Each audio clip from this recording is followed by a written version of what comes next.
The people who are following me told me that they were cartel members. This doesn't make any sense. I've been living in LA for years. I don't do anything. The only drugs I buy are weed from dispensaries, and I have not even been smoking as of late. And they essentially as the guy essentially came out of nowhere, and it was very suspicious because he was buying me free drinks and stuff, the whole group free drinks, the day before I was going to the event, or in between the days when I was going to go to the next event, because it was, 3-day thing. And he came out of nowhere, started buying us all drinks late, and I already knew. I told my friend, dude, like, I think someone's gonna try and stop me from going to the thing tomorrow. I've been seeing things, and I've been seeing people doing things. Guy comes out of the blue, starts buying us drinks, and I'm like, midway through, I'm like, wait a minute, does anyone know this guy? Who's just buying like drinks for a group of 5 people out of the blue? And he's like, no, he's just some guy, he's really nice. I was like, what the fuck? I think he wanted to make sure that I wasn't going to go to the event tomorrow. I walked up and I asked him, like, hey dude, like, what do you do? Like, why are you here? You know what I mean? It wasn't that weird at first because, like, I dance, I thought he was just buying me drinks because we dance hard, you know what I mean? And he was like, basically out of the blue told me that he's from Tijuana and from the cartel. And I'm like, why would you tell me that? He asked me if I wanted to do cocaine. I was like, nah, man, I'm straight. And then he started being weird with me, like, oh, okay, you're straight, huh? Okay. And I was like, anyways, he goes to the bathroom with some people to do cocaine with 2 members of the people I was with. And I was talking to my friend. I was like, dude, that guy is not cartel.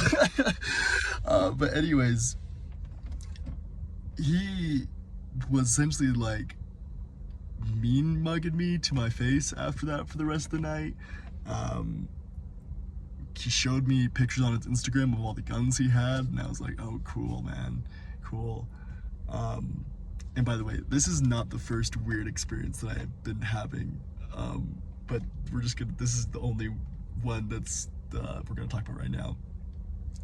Anyways, me and my friend, I tell him, like, hey, we gotta drive home. He's super sketched out because security like saw what was happening and were like coming into like, hey, what's this guy doing? And they were looking at me like, dude, you okay? Because like they actually were nice. And then we drive off, me and my friend. He's too scared. I'm like, dude, you just want to get some food? Can I go over to your house? He's like, nah, dude. It's like, dude, you know what just happened? He's like, I don't know what you're talking about, man. Like, I told him, I'm talking about, like, dude, I'm pretty sure the CIA has been listening to what I'm saying. And I get in my car, no one's following me. All of a sudden, a big Mustang starts like trailing me right before I get to the Ralph's that I always go to next to my house, and then pulls off. I go inside, 2 people who look very much like, I'm not gonna go into the details, but very obviously look like cartel members. And one of the guys even like, he looked normal, like he had like just a mask on with like a hood over his face. He was like an Asian guy, and he walks by me and I was watching him, and suddenly like he flips his hands out of the back of his shirt, like, and it shows like a bunch of tattoos on his hand, like trying to be cinematic. Once again, this is not actually the cartel. That's an important part of the story. And please don't believe that it is, because if people believe that it is, then I think I'm actually in trouble. But they stand behind me in line. They have nothing, and I'm like, no, you guys don't have anything, stand in front of me. And they're like, no, whatever. Like, no, and then they like, whatever, they just end up walking away. And then as I'm leaving, it's like everyone saw this, and I started like yelling, and I was like, I can do this all night, because like it was already a crazy night, because it was not just that was happening.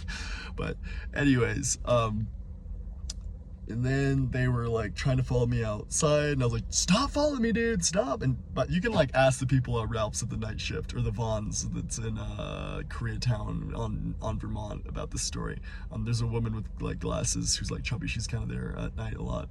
Maybe she doesn't want to be there right now, but in the security guard, there's a black guy that's always there, like this skinnier black guy who's the security guard, wears like a yellow thing. He had to like intervene and like stop the guy, and he walked out, and I like fucking ran to my car.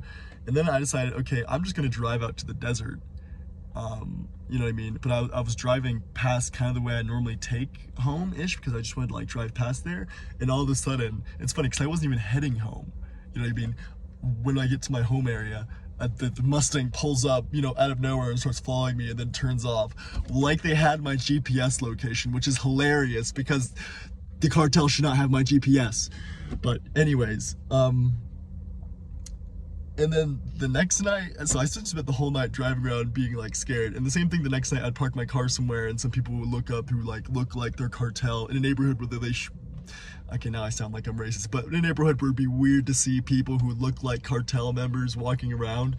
Anyways, and like I drive off and I started pinpointing random locations just where I was gonna park my car far away because I didn't know where to drive. I just want to be like out of the city. And whenever I'd get to that spot, there would just suddenly be like a lone car just like parked there, just like quietly, like in that exact location out in the middle of nowhere. I'd be like, what the fuck?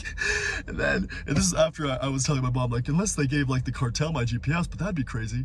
But like, anyways, but like, at one point I was driving through something and I stopped under a bridge for a second, and like a car pulled up and like started slowly going towards me, like a black van, and then like the door opened and there's a little like, no, the door didn't open and then fucking they stopped and we were both sitting at the other side of the bridge. I started gunning it forward, and as I started gunning it, then they opened up the door and there was a little like skull picture on the door as I was driving by. I was like, ah, and I fucking just kept driving.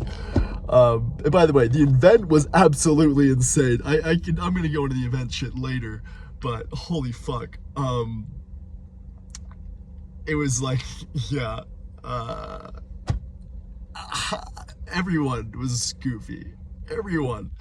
But so, you know, I'm just not, I'm stressed out of my mind, you know what I mean? Yeah, that's partly what's going on. There's like a bit more than that, but yeah. So anyways, I'm very sorry. I love Alex and I love you guys, and it's like you guys have been great. I'm just my life is really crazy right now and I don't even know what the fuck is happening. So, and they're probably gonna see this video, so cool, whatever, it doesn't matter. It's good. Thank you, Andre. Thank you.